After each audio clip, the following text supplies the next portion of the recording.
সাম্প্রতিক সময়ে বহুল আলোচিত রাজধানীর গুলশান এলাকায় নৃশংসভাবে গলা কেটে দুজনকে হত্যাকাণ্ডের মূল আসামি রুমনকে চট্টগ্রামের হালিশহর থেকে গ্রেপ্তার করেছে র্যাব। গত 28শে অক্টোবর 2024 তারিখে রুমন একটি চায়ের দোকানে কাজ করত। তার যে সেই চায়ের দোকানের যে মালিক সেই রফিকুল ইসলাম শিকদার এবং সেখানে আরেকজন কর্মরত ছিলেন সাব্বির, যাদের বাড়ি মূলত বরিশাল এবং ময়মনসিংহ এলাকায়। সেখানে যে আমাদের যে আসামি রুমন, সে মূলত সেখানে 7 থেকে 15 দিন পূর্বে সেখানে চাকরি নেয় এবং চাকরি নেওয়ার পরে সেখানে তিনি একসাথে সেখানে থাকেন এবং সেই বাসার পিছনে একটা জায়গাতে তারা একসাথে বসবাস করতেন। পরবর্তীতে সেই যে দোকানের যে মালিক মোহাম্মদ রফিকুল ইসলাম, বরিশাল নিবাসী, তার সাথে কিছু লোকের টাকা পয়সা রিলেটেড কিছু সমস্যার কারণে এই রুমনের সাথে তাদের যোগাযোগ হয় এবং তারা সবাই মিলে একসাথে পরিকল্পনা করে যে এই যে ভিকটিম মোহাম্মদ রফিকুল ইসলাম এবং সাব্বির 15 বছর বয়সী, তাদেরকে তারা হত্যা করবে। এরই ধারাবাহিকতায় তারা গত 26শে সেপ্টেম্বর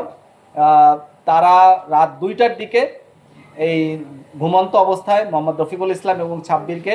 কুপিয়ে জখম করে এবং তাদেরকে সেখানে মৃত অবস্থায় আমরা 28 তারিখে উদ্ধার করি। পরবর্তীতে আমরা সেখানে দেখতে পাই যে এখানে আমরা বেশ কিছু বিষয় নিয়ে পর্যালোচনা করি। আমরা দেখতে পাই যে আসামি রুমন, তার যে দৈহিক কাঠামো, তার পক্ষে কিন্তু একা এই দুজন ব্যক্তিকে খুন করা সম্ভব না। সো আমরা প্রাথমিকভাবে মনে করেছিলাম এবং সিসিটিভি ফুটেজ আমরা সংগ্রহ করেছিলাম, আমরা বুঝতে চেয়েছিলাম যে আসলে কি তার পক্ষে একা এই দুই ব্যক্তিকে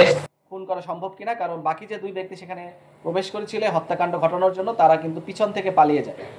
সো পরবর্তীতে আমরা ধারণা করি হয়তো তাদেরকে ঘুমের ওষুধ খেয়ে এবং পরবর্তীতে তাদেরকে কুপিয়ে জখম করে তাদেরকে মারা হয়। কিন্তু পরবর্তীতে আমরা জানতে পারি যে না, তার রুমনের দেওয়া স্বীকারোক্তি মতে সেখানে আরও দুজন ব্যক্তি ছিল, যাদের সাথে এই মোহাম্মদ রফিকুল ইসলামের টাকা পয়সা নিয়ে কিছুটা সমস্যা ছিল, কিছু টাকা রফিকুল ইসলামের কাছে দেনা অবস্থায় ছিল। এই কারণেই বাকি যে দুজন আসামি,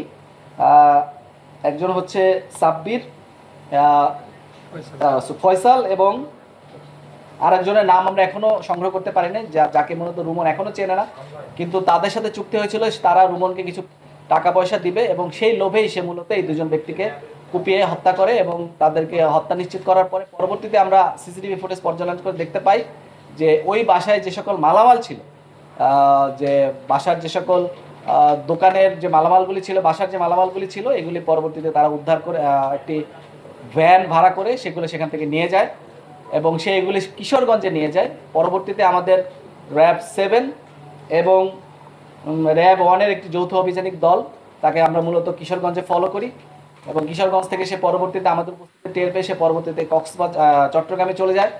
চট্টগ্রামে হালিশহর থেকে পরবর্তীতে আমরা এই রুমনকে গ্রেপ্তার করতে সক্ষম হই এবং সে আমাদের কাছে তার তথ্য মতে